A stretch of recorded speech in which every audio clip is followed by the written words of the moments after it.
Stadion Kanjuruhan bakal menjadi kandang Arema FC di BRI Super League 2025-2026. Manajemen Singoedan telah mendaftarkan stadion itu sebagai venue utama untuk menjamu tim tamu, sedangkan Stadion Kapten Iwayan Dipta dipilih sebagai kandang alternatif. Bermain di Stadion Kanjuruhan membuat Arema FC mengakhiri cerita menjalani laga home pertama di stadion klub lain. Sebelumnya, Dedik Setiawan CS merasakan situasi itu selama 2 musim terakhir pada BRI Liga 1 2023-2024, dengan menggunakan markas Bali United dan Stadion Kapten Iwayan Dipta. Sedangkan pada BRI Liga 1 2024-2025, laga home pertama mereka berlangsung di Stadion Supriyadi Blitar. Saat itu, penggawa Singoedan menghadapi Dewa United, dan musim ini PSBS Biak jadi lawan pertama Arema FC di kandang. Setelah renovasi, Arema FC sudah 2 kali menjalani laga resmi di Stadion Kanjuruhan. Pertama melawan Persik Kediri, lalu menghadapi Semen Padang. Semua laga itu berlangsung pada pekan-pekan akhir kompetisi musim lalu.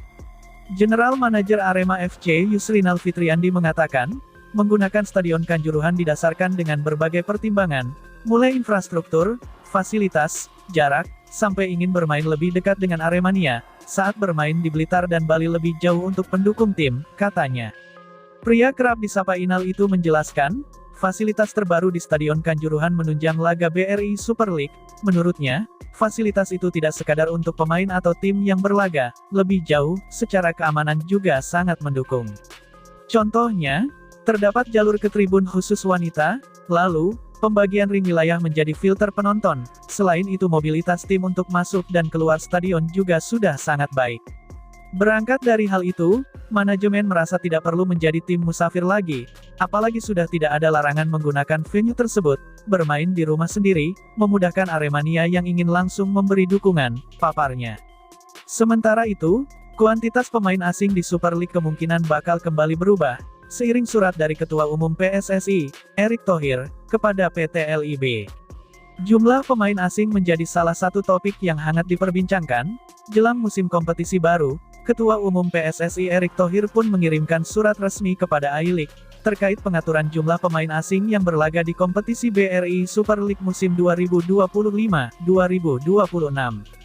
Dalam surat tersebut, Erick Thohir meminta, agar I-League meninjau ulang kebijakan yang sebelumnya mengizinkan, setiap klub menurunkan maksimal 8 pemain asing dalam pertandingan di BRI Super League musim depan. Erick menyarankan, agar jumlah tersebut dikurangi menjadi 7 pemain asing yang dapat diturunkan, sebagai bagian dari upaya strategi menyeimbangkan kualitas kompetisi dengan pengembangan pemain lokal. Saya hari ini sudah mengirimkan surat ke PT LIB, di mana kami PSSI sudah rapat dan mungkin minggu depan LIB akan bertemu kami, bahwa kami melihat untuk 8 pemain dalam satu game itu terlalu banyak, jadi kita memutuskan itu 7, ujar Erick ketika ditemui, Rabu tanggal 16 Juli tahun 2025. Pengurangan jumlah pemain asing yang turun di lapangan bukan berarti mengurangi kualitas liga, tetapi justru mempertegas komitmen kita untuk menciptakan ruang dan kesempatan lebih besar bagi talenta muda Indonesia, ujar Erick Thohir di Jakarta, Rabu, tanggal 16 Juli tahun 2025. Selain itu, Erick juga menegaskan pentingnya komitmen klub dalam memberikan kesempatan bermain yang signifikan bagi pemain tim nasional U23 yang berada di dalam skuad mereka.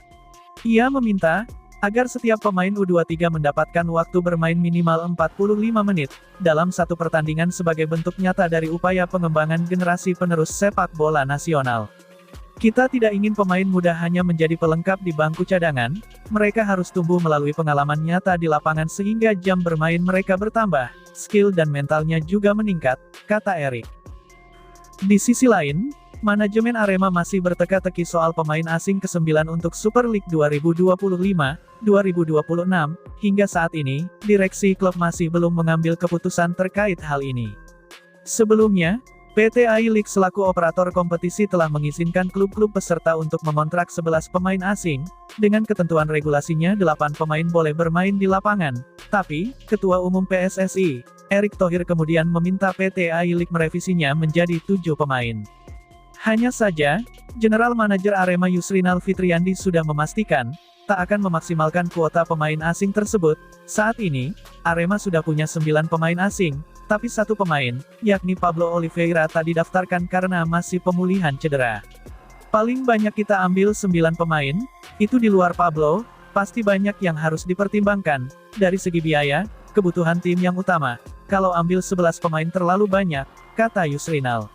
Inal, sapaan akrab Yusrinal menambahkan, bisa jadi pemain asing ke-9 tak jadi didatangkan Arema, apalagi saat ini, Arema tengah fokus membangun tim muda. Saat ini, Arema telah memiliki 4 pemain asing, pemain lama yang dipertahankan, seperti Lucas Frigeri, Thales Lira, Julian Guevara, dan Dalberto Luanbelo. Selain itu, Arema juga mendatangkan 4 muka baru, yakni Valdeci Moreira, Paulinho Moxelin, Odi Van Kuri, dan Yan Mota.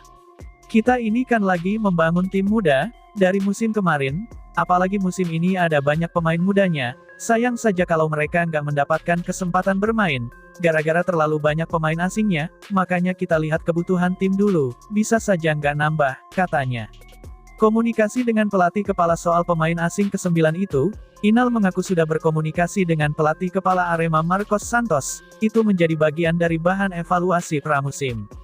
Setelah Piala Presiden 2025, kita melakukan evaluasi secara konkret, kita lihat nanti gimana, kendalanya kemarin salah satunya fisik kan, khususnya pemain asing, pungkas pria asal Bogor tersebut.